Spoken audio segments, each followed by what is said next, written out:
दोस्तों, बहुत स्वागत है आप सभी का मेरे चैनल पर। मैं हूं आपके साथ अंशिका। एक तरफ तो अमेरिकी राष्ट्रपति डोनाल्ड ट्रंप लगातार टैरिफ बढ़ाते चले जा रहे हैं, तो दूसरी तरफ ट्रंप के अपने ही उनके फैसलों के खिलाफ दिख रहे हैं और उन्हें खरी खोटी सुनाने लगे हैं। सबसे पहले ट्रंप के मक्खन की तरह टैरिफ लगाए जाने की बात करते हैं, क्योंकि अब डोनाल्ड ट्रंप ने भारत के निर्यात पर 50% टैरिफ लगा दिया है, जिसका असर सीधे भारतीय निर्यातकों और श्रमिकों पर पड़ेगा और लाखों नौकरियों के लिए खतरा पैदा हो सकता है।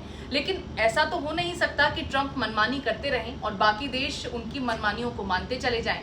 इसीलिए मोदी सरकार ने इस स्थिति से निपटने के लिए रणनीति को अब तैयार कर लिया है।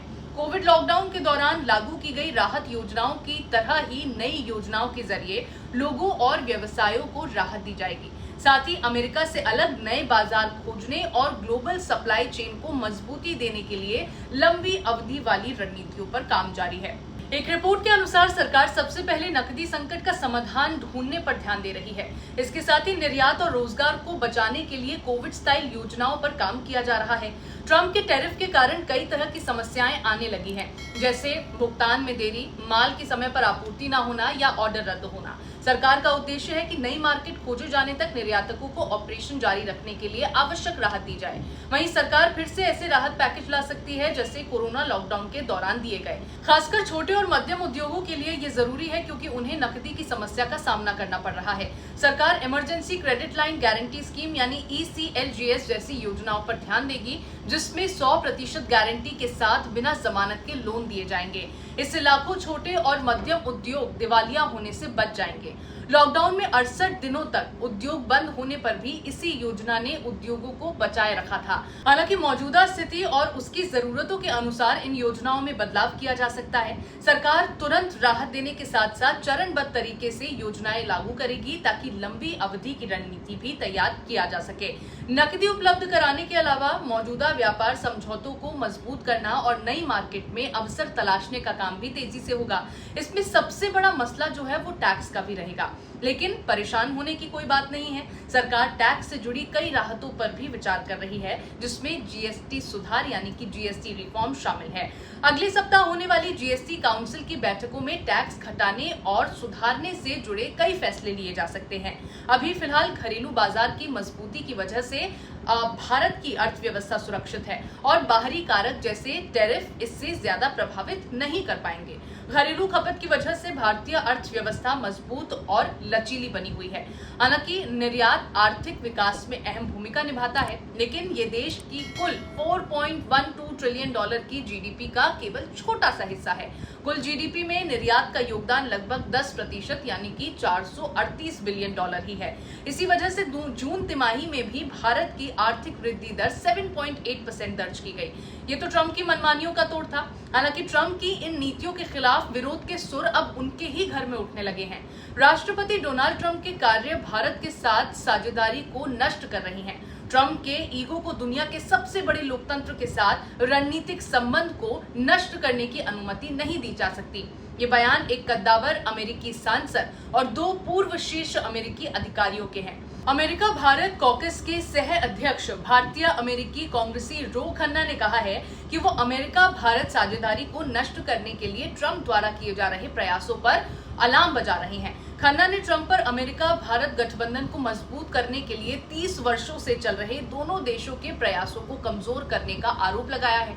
उनका कहना रहा कि ट्रंप की नीतियां भारत को चीन और रूस की ओर ढकेल रही हैं। ये एक ऐसा ट्रेंड है जो अमेरिका के लिए एक रणनीतिक झटका है। भारत पर लगाया गया टैरिफ ब्राजील को छोड़कर किसी भी अन्य देश की तुलना में ज्यादा है और चीन, जो रूसी ऊर्जा का सबसे बड़ा खरीदार है, उस पर लगाए गए टैरिफ से भी ज्यादा है। यही नहीं, रो खन्ना ने इस विवाद की मूल वजह की ओर इशारा किया और ट्रंप के ये सब करने के पीछे की वजह भी साफ की।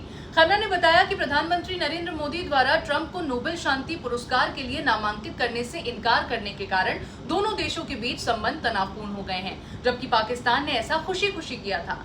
अमेरिकी डिप्लोमेसी में एक प्रभावी आवाज बनकर उभरने वाले रो खन्ना ने इस्लामाबाद के एक बयान का हवाला दिया, जिसमें इस साल मई में भारत और पाकिस्तान के बीच 4 दिनों तक चले संघर्ष को समाप्त करने का श्रेय ट्रंप को दिया गया था।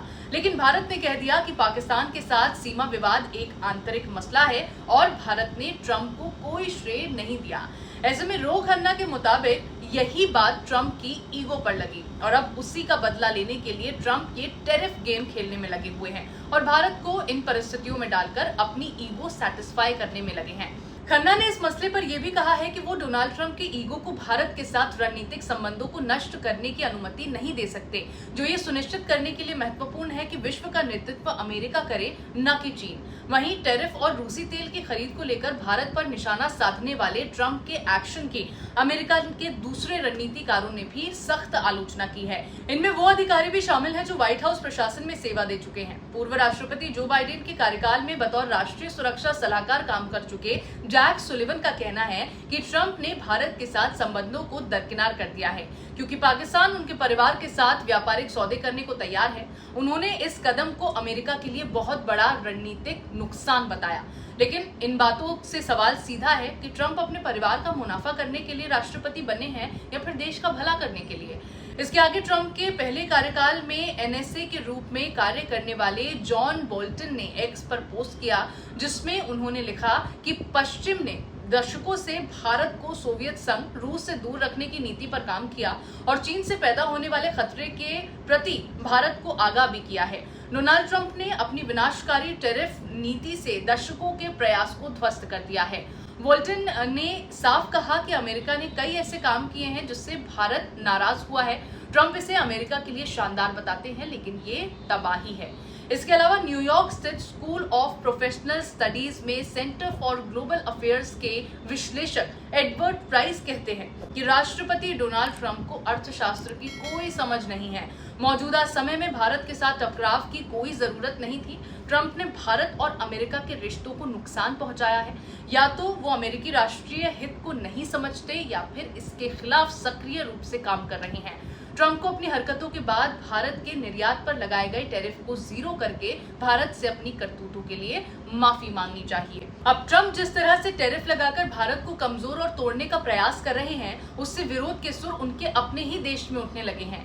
हालांकि डोनाल्ड ट्रंप भारत से रिश्ते अच्छे होने का और व्यापार अलग होने, संतुलित न होने जैसी बातों का कितना भी हवाला दे दें, लेकिन उनकी इन करतूतों की वजह से वो खुद ही अपने पैरों पर कुल्हाड़ी मार रही हैं। अगर आपको ये वीडियो पसंद आया हो तो मेरे चैनल को सब्सक्राइब जरूर कीजिएगा और इसी तरह के नए अपडेट्स के लिए बेल आइकन दबाना ना भूलिएगा।